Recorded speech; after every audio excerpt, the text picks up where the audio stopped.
Assalamu alaikum rahmatullahi wa barakatuh. So I want to share with you a very serious hadith, right? And also with this hadith, I kind of like to kill a few birds with one stone. So with this hadith, we also going to discuss a little bit of minhaj to show the way the Salaf did and just the way that scholars do when it comes to particular things. So and like breaking down things, deducing, abstracting certain things, right? So this is a very serious hadith. I'm going to use Tamidi, Alhamdulillah. This hadith is recorded in more than one book of hadith, but I want to use Tamidi, man, because Tamidi my guy, and then Tamidi got like a little bit more wording. So like sometimes when it comes to hadith, let's say it's 4 or 5 people that was around the Rasul, maybe 6 or 7, and they recorded the hadith, they heard the hadith, right? So it's just like with us. If it's 4 or 5 of us watching a movie or we listening to somebody talk, when we go talk to somebody else or relay the talk to somebody else, we might word it different. We got it correct, we got it accurate, but some of the parts I may add in something that another one may leave off. So sometimes when you see different chains of narrations and things like that, it's not that it's a mistake. Some just didn't give as much detail as the other one did. Some just focused on the fiqh of what the hadith was, and some gave extra detail, like when the Rasul came walking out of the room, his throat was moving this way, and he said this, and he was saying why this was going on. Some people may have left those type of details out. You know what I'm saying? So I'm saying I'm adding that in because a person kind of asked me a question about different hadiths when they be the same. Why one this way and this, that, and the third? So this is a very serious hadith. This hadith is so serious that you have scholars of the past. They wrote whole books on this hadith. One hadith. Okay? Now, wallahi, I don't want to mess up the time frame, but I took a whole class on this one hadith, and I think the class lasts maybe 3 months. About 3 months. And but we was only coming to class 2 days a week. 2 days a week, right? So it took about 3 months. You know what I'm saying? For one hadith. And as we go through it, and I want you to keep in mind. So like when it came, like the same thing I did with the man who fasted 70 Saturdays. The way they would sit down on that athar and reflect on it and use it to correct their nafs, and then I went through it and tried to extract 3 things that I can learn from it to implement in my everyday life and write them down, but then also write a Quran ayat, go find the Quran ayat, well, the one that's in my head, and then a hadith that goes with it. You will start to see. So that's why, like, sometimes when you start to read books, reminders, minhaj books, And if it have real good scholarship, sometimes you could see a person education in their work, and you will see that as their whatever they're talking about, whether it's a hadith or whatever the subject matter is, you will see that they'll start to add in Quran ayats that match the subject matter. They add some hadith to match the subject matter and tie it to the Quran, and then it'll be some athar, narrations from the companions and the Salaf Salih. So, and then like what you can abstract from it. Once you learn that system and then you get good with it, you will start to try to do it with everything, to the point where you will start doing it in your everyday life with not just stuff you're reading, but like decisions you have to make. You'll look to see, do this line up with the Quran? Do this line up with the Sunnah? Is this the understanding that the companions had? Not me giving it my own understanding, because I want to please Allah. So with this hadith, this is one of those hadiths, like I said, you have scholars who wrote whole books on this one hadith. I sat through a whole class, and I'm going to be honest with you, I cried a couple of times. I'm going to be honest. It's been a couple of classes, man. And it wasn't necessarily, it was really the sheikh. The way they was pulling things out and breaking them down, and the way they was educating us, man, that they was really softening our hearts. It's been a couple of classes, I ain't gonna lie, I ain't embarrassed about it. It'd be a couple of classes like while I'm right there, I shed a couple of tears, about this deen, man. So anyway, I had asked the individual if it was anything that they would like for me to discuss. And, basically they wanted to, and it's a way for me to test myself as well. So they wanted me to discuss like Muslims getting to the point where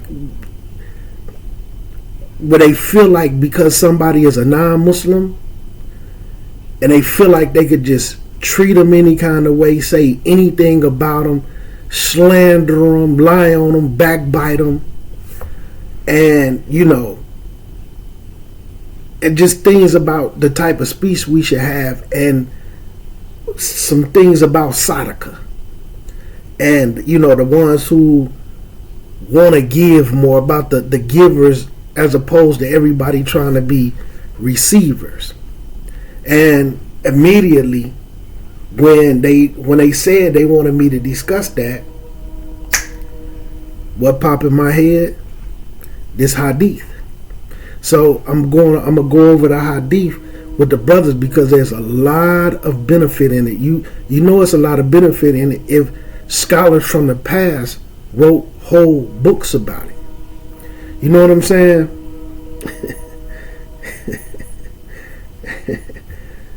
Man, we not finna do that, man. I'm gonna answer this. This brother gonna ask me, what is a sciatica? I ain't even gonna ask you where you heard that. We'll talk later. But basically, a sciatica.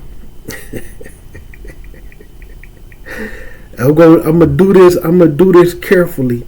You're not finna get me in trouble with the people, bruh. So a sciatica is I want to explain it in terminology that we can understand.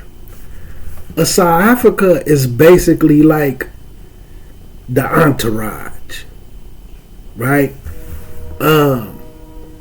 You could break it down to any level. Like even if you a person who get money on the street, some people who get money on the street, they might have like a little cousin, a friend or something who don't really get money, but they hang with them to reap whatever benefits they don't want. Like it might be some girls who in love with this particular rapper or particular actor. But she can't get to him because there's other girls around. So she end up with like the tag along with one of the guys who not an actor, but he can act like he won. We working on my album. Might even have some of your old raps memorized and might rap one of your old raps. So now he get the girl because she may think he's the next you. Okay? Or same with an actor or same within the streets. So when it's used in the Dean and it was referring to, some particular people, it was basically like individuals who pretend like they really like that with the scholars. They not really students. I'm just saying that when because I got a feeling where you heard that at. So because it was a scholar who did a refutation and it referred to some people as Sciaphicus, even though they took it and tried to flip it like it wasn't about them, but everybody knew. So what he was saying was like they act like an entourage. They'll sit around not really benefiting from the knowledge and act like to make people think I sit with this scholar, but they really don't, or and act like they really just sitting there getting some one-on-one, some dedicated time learning from the sheikh, but they really aren't. But they may have spoke to him, they may have salamed him, may went to the masjid once a time, but they really don't benefit. So for the people who don't know what real scholarship is, or they can't get to the real scholars, they like you can listen to me. And then whatever those benefits or praises that's the real scholar would have got, they're getting it, but they're not giving you what the scholar could give you. You see what I'm saying? They're pretending, they perpetrating a fraud. So that's basically like what a sciatica is.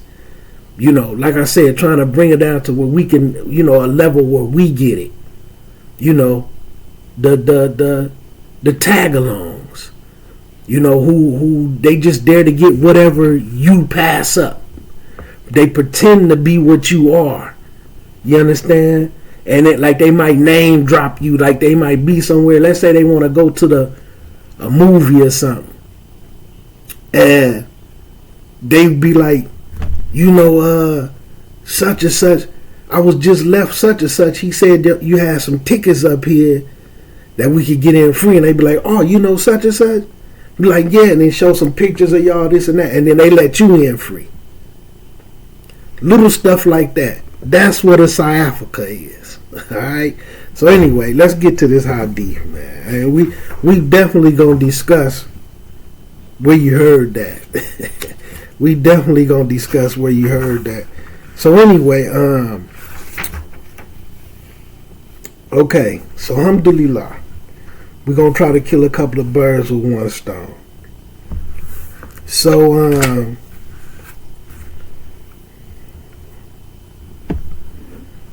this narrated from Ibn Abbas that the Messenger of Allah sallallahu alaihi wasallam, and I'm choosing one with more detail, right? During the night, my Lord, blessed is He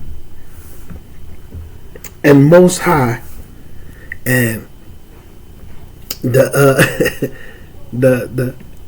Asheries, the Asheries, they don't like this hadith here, boy. They don't like it. But check this out. Listen what it discussing here. So, my Lord, blessed is He, the Most High, came to me in the best of appearances. So Allah Azza wa Jal came to Rasulullah in the best of appearances. He's seeing Allah. He's seeing Allah Azza wa Jal in the best of His appearances. Right? He said, so one of the narrators, added in, and I think he said it was during a dream. So he not sure if he said he dreamed it or what. This one of the narrators, right? So he said, Allah said, "O Muhammad, do you know in what the most exalted group busied himself with?" So now, not only is he seen Allah in his best appearances, Allah Azza wa Jal is talking to him. Alright? Look, I had to whisper, you know what I'm saying, so the Ashris, so that they don't hear me. So now he's talking to Rasul Allah. For those who say Allah don't have no speech, right? So as we continue, right? So when he said, do you know what the most exalted group busy themselves with? This is referring to the angels that's in the highest levels of Jannah. And he asking the Rasul, do you know what these angels busy themselves with? And that right there is a reminder where I slip in and say, when you hear something like that, busy themselves with, that should be a reminder to you that you need to busy yourself with some type of Islamic knowledge. You understand? When the last time you read your Quran? Busy yourself with reading it. Just like when I was discussing with, my class is finna start me learning a madhab, and I'm saying how I'm gonna be having to read like 3 hours a day. It don't mean I'm gonna read 3 hours straight non-stop, because sometimes you could burn yourself out. I might get 45 minutes in here, 30 minutes in here. I might be doing 5 minutes, because sometimes I'm gonna be at work on my lunch break. But spreading it out throughout the day and absorbing some of it, I'm going to get about 3 hours in. In the morning after Fajr, things like that. Take 30 minutes after Fajr, 30 minutes after Dhuhr. That's an hour. You could break it up. You understand? So you want to busy yourself with some type of deed, some ibadah, seeking some type of knowledge. Seeking knowledge is ibadah. You know what I'm saying? Some type of good deeds or whatever. Busy yourself with some deen, as opposed to a lot of TikTok and reels and social media and even listening to lectures. But start taking notes. Start listening to some of these lectures, man, and take notes. And when you hear certain things, go try to research it. You know what I'm saying? Go try to research it and learn even more about it. So anyway, he asked Rasulullah sallallahu alaihi wasallam, do you know what the exalted group, the angels in the highest levels of Jannah, busy themselves with? Rasulullah said no. So Allah said, so then the Rasul said, so Allah placed his hand. Just because I'm doing this don't mean that I'm saying Allah has a human hand, okay? But he said that Allah placed his hands in between his shoulders, front, back, whatever. So Allah Azza wa Jal placed his hands in between his shoulders until I sensed the coolness in between my chest. Now some narrations say I felt this from his fingertips. Yeah. From his fingertips I felt the coolness in between my chest. So not only did he see Allah in his best appearances, not only is Allah talking to him, he's responding to Allah. So Allah Azza wa Jal is listening to him. They're having a conversation. Then Allah Azza wa Jal put his hand in between his shoulders. For all the individuals that say Allah can't do this, And for all the individuals that say Allah isn't in a place or can't be in this and all this other type of stuff. But Rasulullah sallallahu alayhi wa sallam is sitting right there, seeing Allah, talking to Allah. Allah is listening to him, and then Allah touched him. He put his hand in between his shoulders. For all the individuals who hate that. So now they got to tear this hadith down. But anyway, so the Rasul said, I felt a coolness in between my breasts and on my throat. Right? So I knew, so when Allah Azza wa Jal touched him like this, so now I could see what's all in the heavens and what's all in the earth. Subhanallah Azim. Allahu Akbar. When Allah put his hands on him, now the unseen stuff that was in Jannah that he couldn't see and on earth, Rasulullah sallallahu alayhi wa sallam was able to see it. Allahu Akbar. So then Allah said, O Muhammad, do you know in what the most exalted group busy theyself with? Now he asked them again. And Rasulullah sallallahu alayhi wa sallam said, yes. Because now he could see in the highest levels of Jannah. Now he could see what's in earth. Everything on the earth spread out, right? He said, yes, they busy themselves. They're arguing. They're having a debate on the acts that atone, that expiate the sins that you do, right? And like, there's a video where I say, like, some people who make Tawbah, and they think that, I do 2 rakahs, so I say astaghfirullah, but they don't know, not everybody, but some people don't know, some sins you have to do an expiation for. There's certain things that you have to do away with that sin. And that's why, just to keep yourself on the safe side, that's why from the deen, it tells us, it informs us, follow up a bad deed with a good one. That's to try to expiate that. Not just say astaghfirullah. But some stuff you have to do an expiation for. Right? So they're arguing about what actions expiate and what acts, and the acts that atone are, hold on, I almost got ahead of myself. I'm moving a little fast. Doc Keek, I gotta check something. One moment, Doc Keek. Okay, so again, it says, yes, in the acts that atone, that expiate sins, and the acts that atone and expiate, Doc Keek, I'm gonna do that for you, Shake.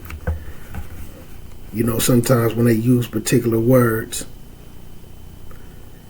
and also helping people study, sometimes what they use in the translation, we look up the definition. So atone, they say in the definition is make amends or reparations for. Fixing it, make it right. You know what I'm saying? Repair it. You know what I'm saying? So expiate. You know what I'm saying? So there we go. So that's what they're saying. So they're using the word atone, right? And the acts that atone your sins are lingering in the masjid after the salat, hanging out, but doing something of benefit, not just sitting around talking about who the best between LeBron, Kobe, and MJ. You know what I'm saying? Who's the sisters walking around that got a little rump on her? You understand? So after the salat, lingering around in the masjid, doing something of some benefit, reading a book, reciting some Quran, working on some Arabic, things that's going to help you in the ibadah.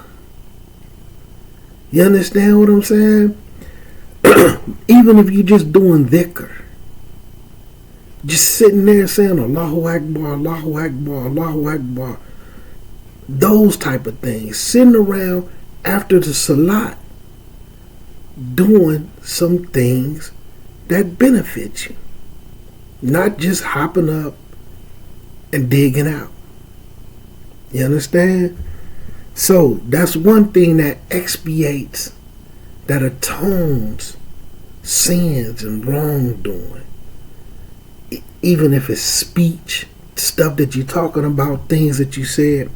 So anyway, another one is walking on feet to the congregation. Walking to the masjid. You know? Walking to the masjid also. And then making a real good wudu during times of difficulty. Like, an example for me, and this is what I do, like this real talk. In the wintertime, certain buildings at the factory we work at, and we had to leave and go to this other building where the time clock is. It doesn't have like no heat or anything. So sometimes when I had to make wudu in there, even with some of the warm water, once I walk out, like once I walk away and the air start hitting me, it be cold. Like I used to have to wipe over this instead of my head. You know, things like that. Making wudu when it's cold. Or there may be like, you may be at work or something like that, and there's like no fountain or something like that, and you do some things like, people might be looking at you and you might be a little embarrassed, and you taking a bottle of water or a cup with some water in a cup and you making wudu, and you might look strange to people. You know what I'm saying? So just making a real good wudu during times of difficulty. Man, Allahu Akbar. And then like for the hadith, when you make wudu and you wiping those areas, sins fall off while you're making wudu. So this is a little bit more when you make a wudu during times of difficulty. You know what I'm saying? During times of difficulty, this expiate sins. All right, and then he says, and whoever does that, they live in goodness and they die upon goodness. Allahu Akbar. Dying in the state of Islam. And see, when you pattern your life like this, right, and dying on good, when your pattern is being up on good, you busying yourself with khayr. You're always going to the masjid. You always in the masjid. You leaving from the masjid to go home. You leaving your home to go visit a brother or a sister to assist them. You leaving to go to work and you leaving to come home. The chances of you passing away in that state is greater because it's all you do. But when you running to hustle in the streets, you running to go fornicate, you running to go steal, you running to go fight and cause problems, you running to go hate on other Muslims and show them and make sure they know how much you hate them because they have colors on. You know, because they over here, instead of a smile, they get a mean mug. The chances of you dying in that state is greater because it's what you always doing. You see what I'm saying? So you follow these patterns and you do this all the time. The chances of you dying in goodness in the state of Islam is greater. Alright? So, and his wrongs shall be like that of the day his mother bore him. Imagine doing this, man, and expiating all of your sins to the point you're like a newborn baby. Right? If you die on this type of goodness, you would be like a newborn baby. Allahu Akbar. Right? He said, O Muhammad, when you have performed salat, then say, O Allah, indeed I ask of you the doing of good deeds. Allah Azza wa Jal is giving Rasul Allah sallallahu alayhi wasallam a dua. O Allah, indeed I ask of you the doing of good deeds, avoiding the evil deeds, and loving the poor. And when you have willed fitna for your slave, then take me to you without me suffering from the fitna. And then Rasulullah said to Allah, and the acts that raise you in the ranks. Right? So keep in mind, they arguing over what sins atone the Muslims. Right? What sins atones the Muslims, and then what raises you in the ranks. Right? So now he's getting to the ones that raise you in the ranks. And then the acts that raise the one in the ranks is spreading the salams. But it's referring to being peaceful in speech. Not like some people leave spreading salam down to a basic assalamu alaikum wa alaikum salam. No, actually spreading peace. But a part of that is being peaceful in speech. Right? Being lenient in your speech. And that's the part I'm going to touch on, because when I was asked about, the way the Muslims is starting to talk to other people because they non-Muslims and things like that, with the type of speech and then the type of speech the Muslims are starting to have towards each other, especially with the women bashing the men and the men bashing the women, but they know good and well they want to be married. They know they want to be married. But everybody is bashing, and all these debates about who do this, what's supposed to be done, how the women supposed to be treated, how the men supposed to be treated, all this fahisha, this vain talk. But people don't see it as vain because it's so common in this society. And the Muslims is falling into it in a major way because it's repetitive. Like, when I went to college, you know what I'm saying? What I was going to school for was radio and TV broadcasting. Wallahi, that's what I went to school for, right?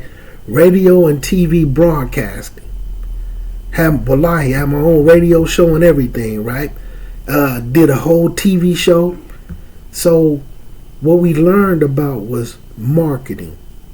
So when you see, let's say there's a song that you don't really care for, but you riding around in your car and you just constantly keep hearing this song on the radio. Eventually, you're going to start to, you might start do this to the song. You might be sitting around watching TV and then a McDonald's commercial come on. Then a KFC commercial come on. Then a Popeyes commercial come on. Then a Taco Bell commercial come on. Eventually, one of them gonna catch your eye and say, you know what? I need to go to Taco Bell. I need to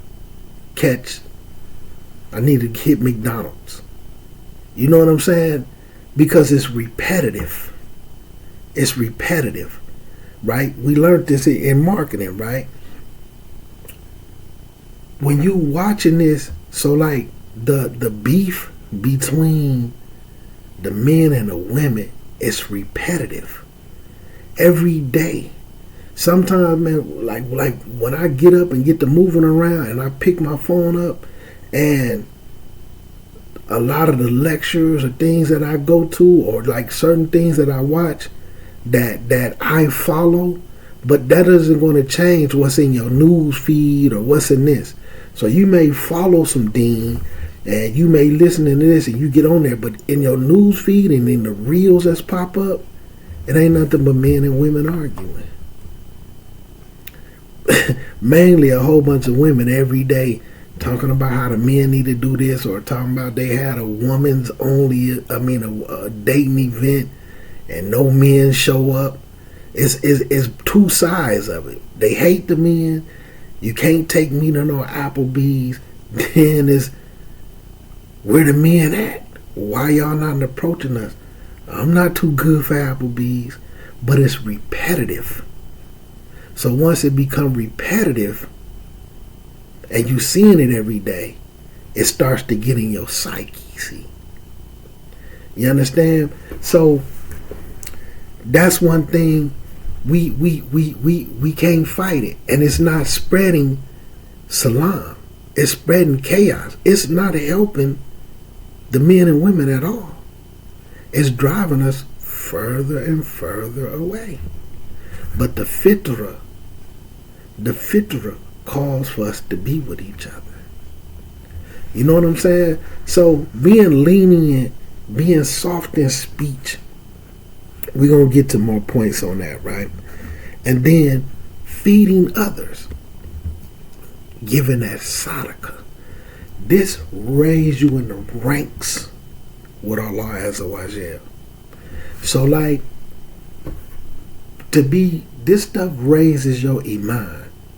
See, sometimes when you look at the ranks, when you look at the people, and you understand enough deen, you're going to realize you're dealing with particular Muslims. We could put them in a category. Either you're going to be dealing with Muslims that have low iman, or you're going to be dealing with Muslims that have high iman.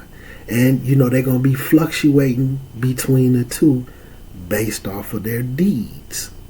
Good deeds, iman going to be high. Bad deeds, sinning, iman going to be low. And some of this evil, wicked speech and discussing and saying things about people just because they kafirs, even when you just lying on them and just making up stuff, wanting other people to not like them. Because this is a likable person, they getting attention, but you watching them to soak some game up from them. But then you're trying to make other people hate the person. You know what I'm saying? Which was the situation that they described. I don't want to go through a lot of detail, but you watching the person, you soaking up some game from the person, but then hating on a person, trying to stop other people from paying attention to them. This doing that right there, you just hating on a person. And you want other people to have bad thoughts about them, but at the same time, you trying to soak up some game from them. This isn't good, man. This isn't good. And you have a person who's doing that, they have low iman. Now, sometimes I'm not going to break them down. I'm not going to categorize them. But you have some who, there's high iman and then there's low iman. But then they go into as far as to say there's some people who just have weak iman. And low iman, I don't like to use the word weak iman, although, it's in the deen, because the people is more sensitive today. If somebody say it about themselves, then cool, alhamdulillah, we'll leave it at that. But some people, iman is very weak. Very weak. And then they don't really know what iman is, because sometimes you just translate iman as either belief or faith, when in Arabic it really means more than that. It's probably like a mixture of the two. But Iman has speech and actions attached to it. So that means it's more than just belief. Belief is just, what you believe. Speech and action is a part of Iman as well. So some people, if your speech is bad, your speech is vulgar, it shows a level of what your Iman is. If your actions and your attitudes, the way you moving around and the things you doing goes against the deen of Islam, you have weak Iman. When your speech is very good and you avoiding a lot of things, now don't get it twisted. There's times when things are supposed to be said. It's mandatory when there's times when things are supposed to be said. When you see a wrong being done, you try to change it with your hands. And that don't necessarily, some people automatically think that means to get them up with a burst. You know what I'm saying? No, fix it. Do something about it physically if you can. And then if you can't do that, say something about it. Say something about it. So it's mandatory sometimes that things are supposed to be said. And then like what it say, then the person who just hated in their heart ain't gonna try to change it, no way, shape, or form, do something about it, and then they not gonna speak out about it. The one who not gonna do that, but at least they just hate it in their heart and be like, man, I hate this, what's going on. Those are the ones that have the weakest Iman. So when it's time to say something, things need to be said, regardless of what the subject matter is about, and people don't want to say nothing about it, they have weak Iman. You see what I'm saying? But we'll say low Iman due to the sensitivity that the Muslims is starting to suffer from because they don't love the truth. They don't love the truth.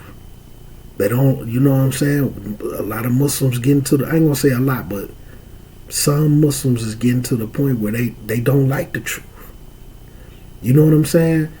They will deal with the lies from a personality that they love than to accept the truth from a person that they don't dislike them, they don't love them, or they might love them, but they hate what they saying. And that's what it really be. And that's what sometimes what people need to start absorbing.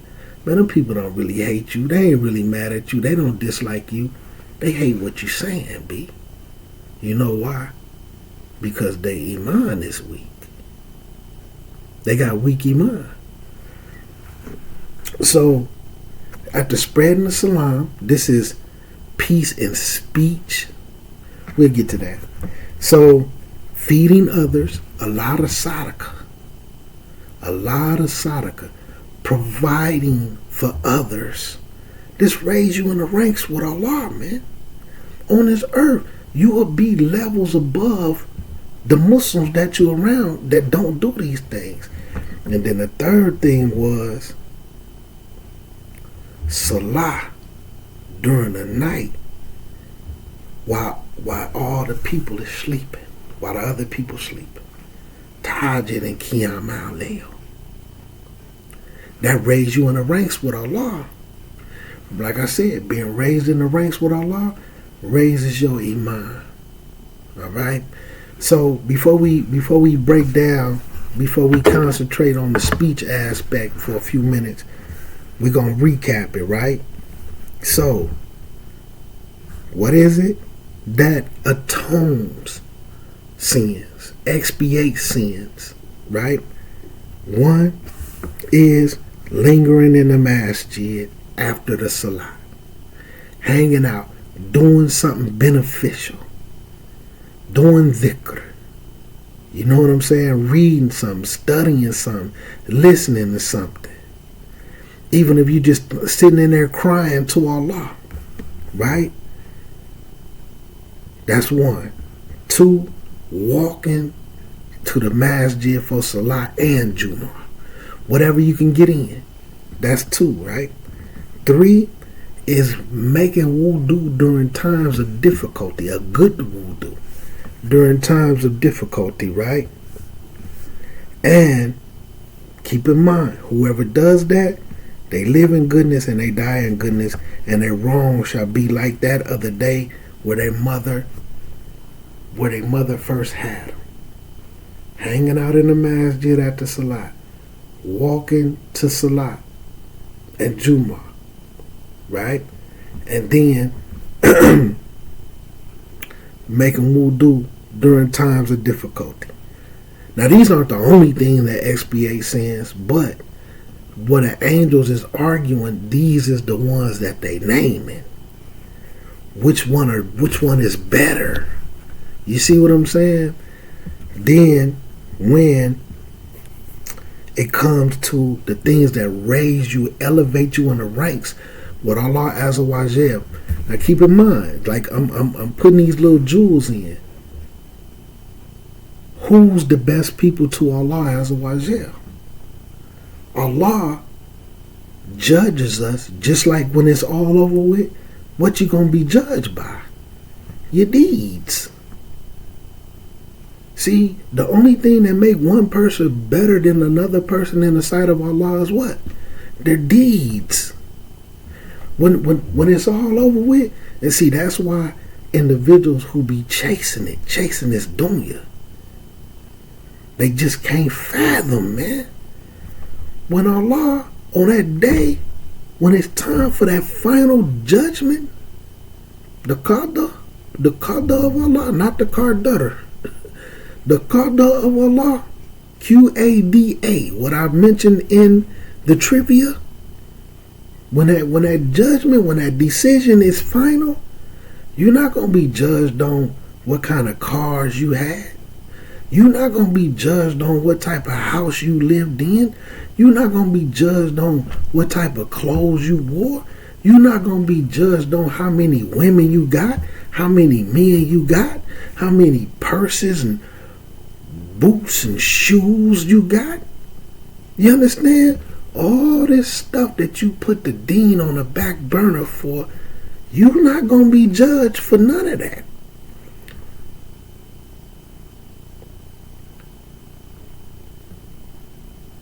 Necessarily, because the judgment is going to be in this aspect. That stuff gonna count against you, man. That stuff gonna count against you. The stuff that you gonna be judged on, your salah, how you treated Muslims, right? Your zakat, did you pay zakat like you were supposed to? Or was you out there eating swine candies? You know what I'm saying? Was you out there? This is the stuff that matters. What get you into Jannah? That other stuff that people think that basically what they want to be judged on, what they want to be judged by in society, cars, clothes, who they got on their arm. Male and female, the dude that the woman got on her arm and the woman that the dude got on his arms, and all the fresh clothes and all that stuff that people want to be judged by the people with, guess what it leads to? It leads to the hellfire. Not saying you can't have none of that, but some people chasing it and they'll corrupt their Islam to get it. You know why? Because they don't have real taqwa of Allah, which is reliance of Allah. They don't know how to really rely on Allah. And sometimes it's because we minimize that word to trust. Oh, I trust Allah. Do you really? Do you really? Do you trust that Allah is going to bust that belt out? But are you relying on Allah? Not for real. Not for real. And we could lie to ourselves if we want to, but trust and believe Allah gonna know that you lying to yourself too. You understand? So that last one, that's that one, baby. praying at night while other people are sleeping. And let me tell you something. When I started to implement certain things from Hadith, I seen how my deen changed. When I started to do certain things and like stuff like this, reading stuff like this, taking a whole class that took about 3 months on this. And when I start implementing these things, I'm not putting myself above anybody because only Allah knows that. But like I say, I noticed that I went from believing some of the same things that they believe to now I know it's batil. You understand? Like I seen the growth. I seen the arrested development. I'm not gonna say I seen the growth, but I seen the arrested development. People development is under arrest. So let me focus in on this little bit right here, man, and some things right here, so that I can wrap this up, right? So the second point in raising ones in the rank is the soft speech, right? Spreading the salams. So look. So when it comes to soft speech in the narrations, to spread the greetings, right? The salam, which is included in the meaning of soft speech. So it's not, like I said, some people just limit, who heard of this hadith or know about spreading the salams, they limit it to just saying assalamu alaikum. Like you have some people, you know, assalamu alaikum, assalamu alaikum, assalamu alaikum, assalamu alaikum. There's salam a dog. There's salam a cat. But they arguing and cussing everybody out. You got it wrong. But they feel like they in accordance with this. I'm spreading the salams. You're not spreading the peace. You're just saying assalamu alaikum. But anyway, we're not going to get too much into that, right? So that in the saying assalamu alaikum is included in this soft speech, having this good speech towards others, even non-Muslims. So Allah the Almighty and Majestic has said in Surah Al-Baqarah, Surah 2, ayah number 83, and speak good words to the people. And this doesn't just mean to the people, but about the people. You understand? And if you can't really do that, and it's not a situation where you have to speak out because you see an evil being done that you can't change with your hands, you can't change it physically, you can't do nothing about it, so you speak out against it. If it's not a situation that calls for you speaking out against it, just don't say nothing. Just don't say nothing, right? Allah the Most High also says, and say to my servants, telling Rasul Allah, and say to my servants that you shall only speak that which is best. So that's a reiteration of what I was just saying. If it's not a situation where you have to speak, because if it is a situation where you have to speak, do it in accordance with Islam, right? With some hikmah. But if it's not that type of situation, then don't say nothing. Speak what is best, or don't say nothing. And that you can find that ayah in Surah 17, ayah number 53, right?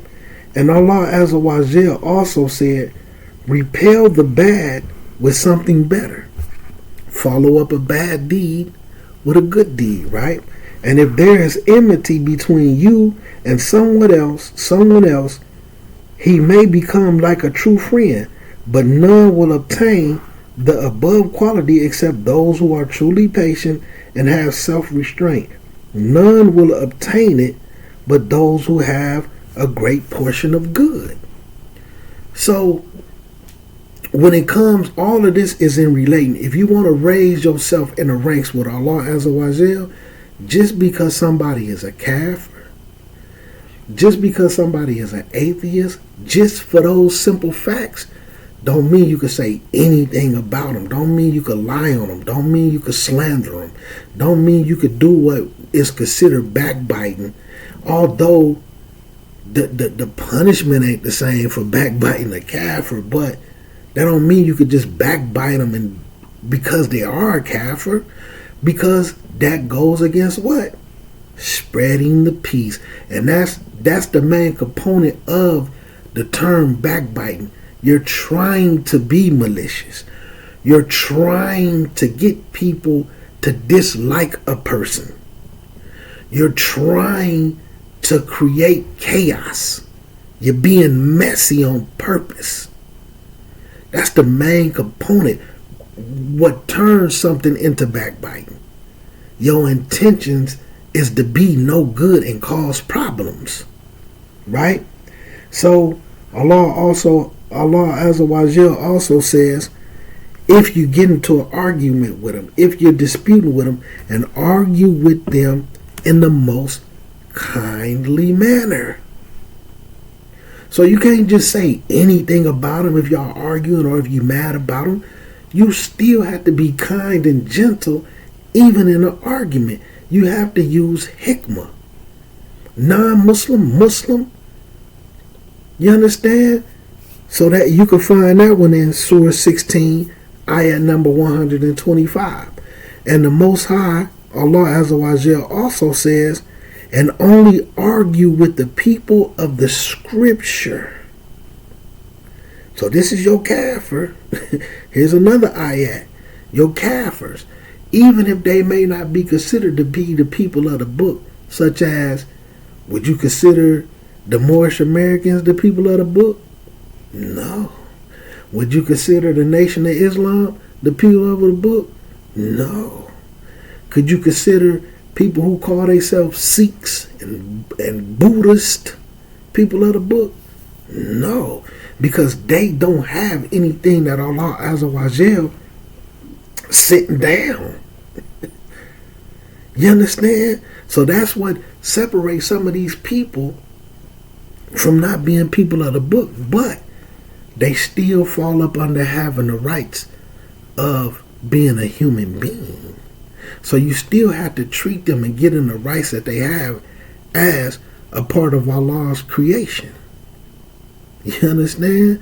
So they still have that right with us because they part of Allah's creation. Okay? So only argue with the people of the book, the people of the scripture, in the most kindly manner, except for those who commit injustice amongst them and also us. Okay? Like if they somebody who trying to kill the Muslims. You know what I'm saying? If they seriously trying to attack you and really trying to cause some serious harm, then the rules of engagement change. And the permission is given by Allah Azza wa Jal right there. Except for the ones. Okay? So Allah Azza wa Jal informed us. So one,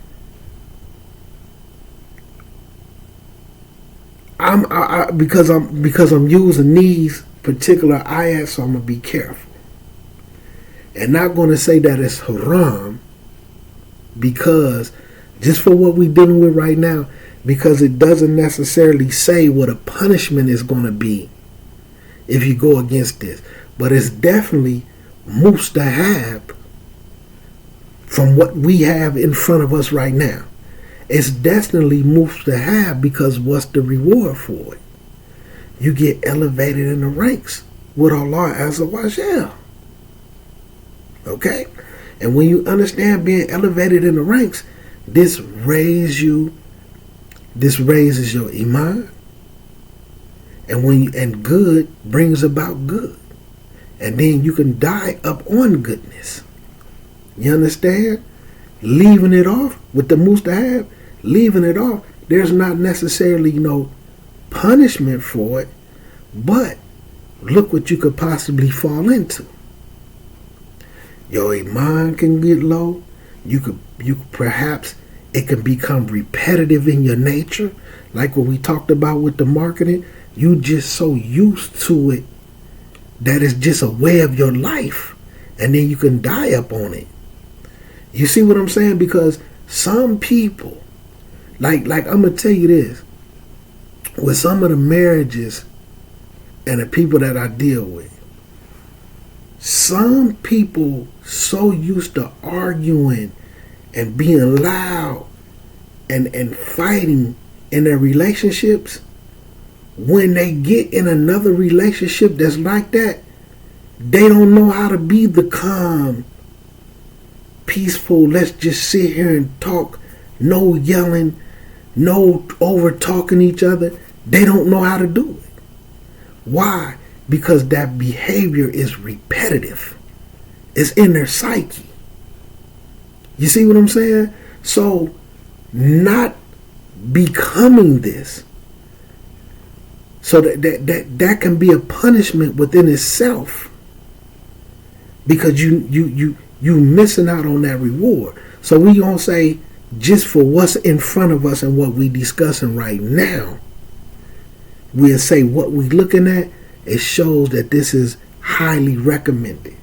Not putting words in all our mouth. I'm only doing this, and I'm only wording it this way so that we can start to condition ourselves to look at the laws of Islam and see, because to be honest with you, the majority of the people, when they talking and they looking at things and they weighing it out, they just know haram and halal.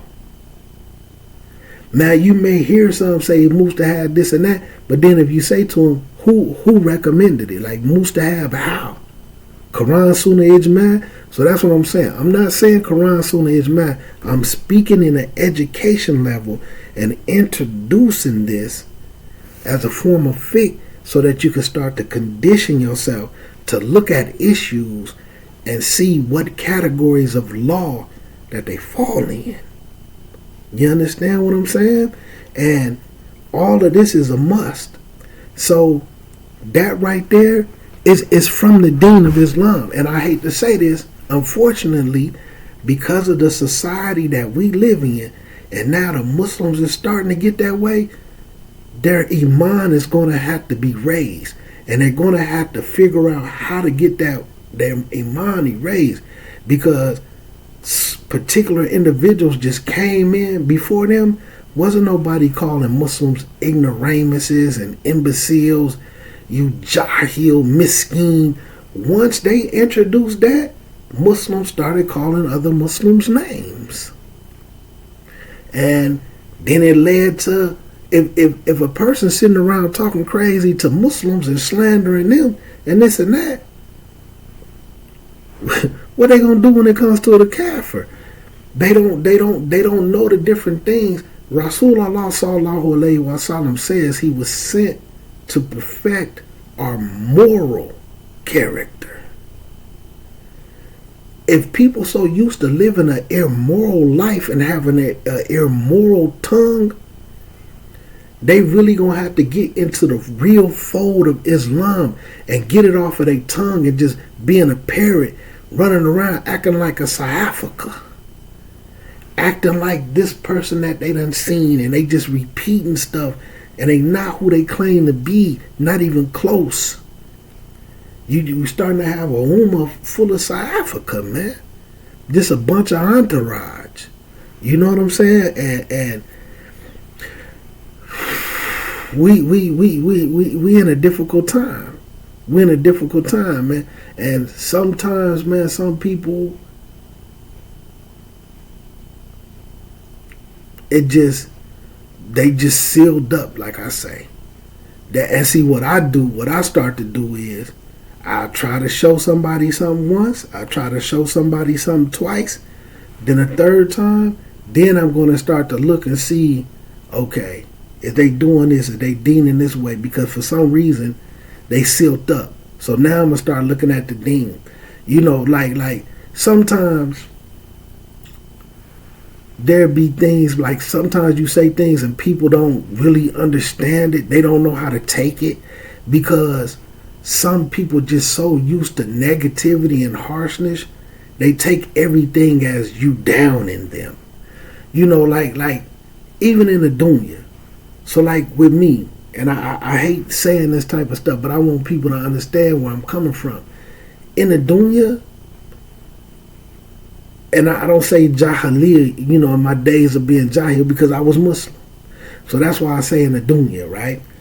When a lot of times when you see me, you will see me with the opposite gang members. But I wouldn't have them. If I'm finna come kick it with you and we finna chill and kick it, I'm not gonna bring them around you. I'm not gonna bring this. You know, we cool. We got our own friendship now. If y'all friends too, then we might all be around each other, right? I hung with a lot of different people. I hung with people in the streets at the same time while I'm hanging with people that's in college. You know, just versatility. So, but I'm not finna bring these college dudes around these street knuckleheads. Even if we finna go somewhere and drink a beer and smoke a little marijuana, I might be drinking beer and smoking marijuana with him, but I'm not gonna bring these two around each other because this is not their element. So, you know, like it was situations where people was involved. I knew it was gonna be a bad situation. Not saying I knew that was a bad person, but basically saying, brother, you really too good for this. This situation is going to affect you. I would have never brought you into this. Somebody else had to bring you in this. I would have never brought you around this dumb stuff, man. I'm not going to be around this that long. But sometimes people take that like you trying to insult them. Are you saying I ain't good enough to be around? No, I'm saying you too good to be around this. But I know how it affects people. It's going to affect you. You know what I'm saying? Like I know some people.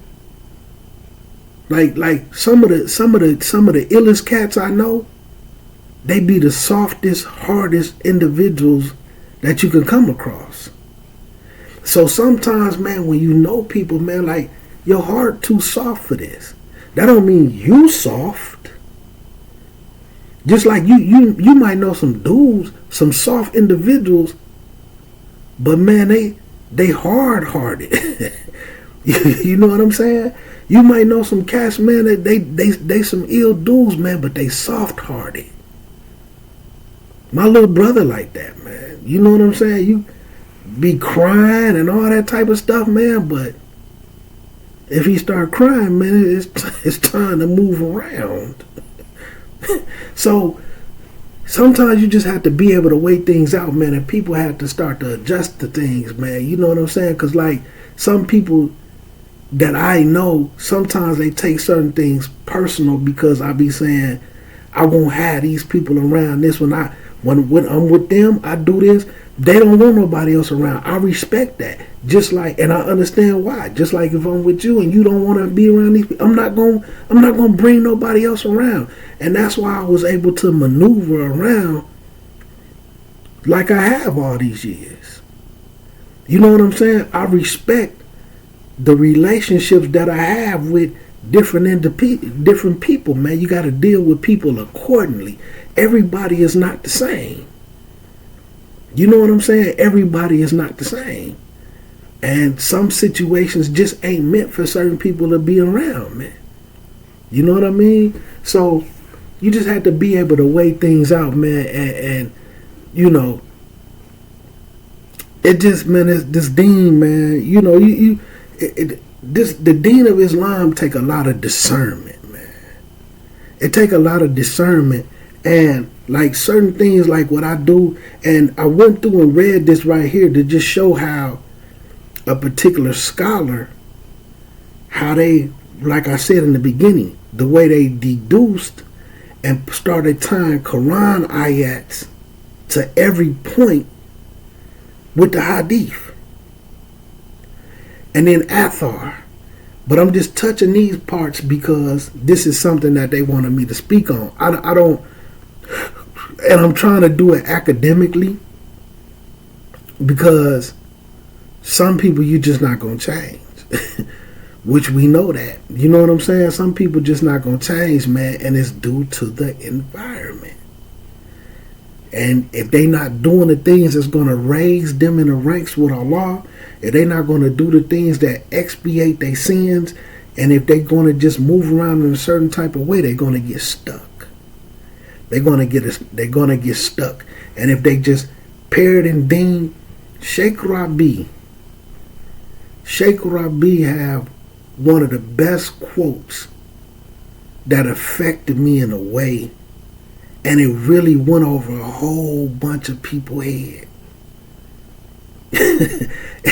out of everything that I've ever heard Sheikh Rabi say, or like what I read from him, this one thing, man, Allah Azza wa Jal, man, elevate that brother, man. Sheikh Rabi said, and look at how simple it is, because see, out here, you know what I'm saying, like running around the city and just different parts of Illinois, we do what's called sneak dissing. It'll come off like a diss, but we really putting you on game at the same time. You understand? We call it sneak dissing, but it really be a jewel. You understand?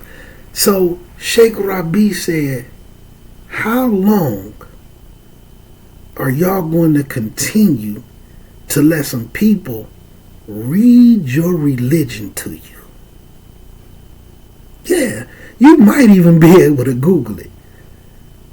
Sneak dissing, but a major jewel at the same time. How long are you going to continue to let people read your religion to you? And even right now, that some people still not going to grasp that. Sneak dissing. Just because this person is reading your religion to you, for one, that don't mean they understand it. For two, get out there, get up off your Caslan behind, your Caslan backside, and get into some books and get into some classes for yourself. Take some notes, study, revise. How long are you going to let people read your religion to you? Man, Allahu Akbar, man. That one thing from Sheikh Rabi right there was life-changing. And it was beautiful to me because I was like, ugh. And it was beautiful because I wasn't never that. And like I used to tell people, wallahi, before I even heard him say that statement, when it came to particular people, look, if you haven't read this book, don't go to that class. Don't listen to that class, or open your book up and go along, because if you got the book and if you read the book, you might see they misinterpreting it, or they not even talking from the book at all.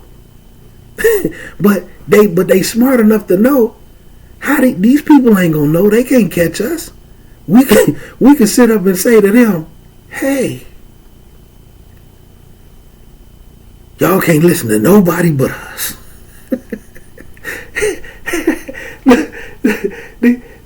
They could be in New York City. You can be in backwater Butt Creek, Florida. Some people you ain't never seen except on YouTube. And they could say, listen, y'all better not listen to nobody but us, and you will do it. So they already know. They could set a book up, and then you usually ain't even gonna have a book. You ain't gonna know if they reading the book or not. You ain't gonna know if they interpreting it right or not. You know why? Because you're letting people read your religion to you. Sheikh Rabi, that's what Sheikh Rabi said. How long is y'all gonna continue to let people read your religion to you? Not teach you your religion, not teach you the deen. How long y'all gonna let these people keep reading your religion to you? And then they're limited. They don't do. If you take away Abdul Wahab books, what they don't do? They don't do just keep going through Abdul Wahab books for 50 years. Take away Kitab Tawheed and Abdul Wahab books.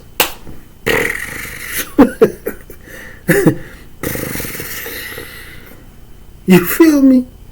But anyway, man. So the Sadaqah thing, because this ain't got too long. I got some stuff to do. I know y'all got to get. Y'all know y'all want to get to our prayers in. You know, y'all night prayers. It's almost 2 a.m. where we at. It's 1:55 a.m. So just so y'all can see what type of time we on. But so that with that Sadaqah thing, so that like that next one, because they said about the Sadaqah, just know the giving is way more better than receiving. And when you get into the deen, like I say, you're not in a particular category. I'm gonna word it that way because it's gonna be homework for y'all. You're not in a particular category until you give from that which you love. Let's say steak is your favorite food. You got a fat steak, perfectly cooked, a baked potato and some broccoli. Baked potato with all your favorite toppings. But you don't care for broccoli. You don't, the baked, you just eating it because it's healthy. It's not your favorite. But this is the best choice that the restaurant have, or wherever you got it from. But somebody else is hungry. How many people gonna give them that steak and then eat the broccoli and baked potato? First thing they gonna do is like this. Here you can have this broccoli. People be giving from what they don't really want, or what's old, something that they ready to get rid of. How many people gonna give the steak with their intentions and sincerity? And that's what it says. This is Islam. You are not in a particular category until you start to give or willing to give from that which you love. So this feeding and giving, it elevates you in the rank with Allah Azza wa Jal. In this life and in the next life. Allahu Alam. And I'm saying that because, I'm not putting nothing in front of you that shows that. But we do know how you elevate in the ranks. That's why there's different levels of Jannah. You understand? But anyway, man, take some notes. Try to absorb first 48. Unless if y'all could put the answer to the category that you in. If not, it's first 48, baby. We gonna be sneak dissing and you gonna have homework. Well, we know how that go, man. These still owe homework from last year, 2024. But anyway, man, let me get up off of here, man, so they could do what they gotta do. Inshallah, man, some people benefited from this little bit of information that I'm trying to share,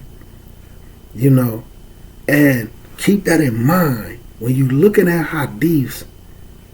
As opposed to just reading the hadith, start to look and see how you can start tying Quran to it. Other hadiths that go with it. Extract certain jewels from it and principles. If it's something like that, take that category. This expiate sins. Write them down. This elevate you in the ranks with Allah. Write them down. Then what you do when you're done studying, make dua to Allah Azza wa Jal to allow you to be amongst the Muslims and the mu'mins that implement these things. And then start getting busy. Start implementing them.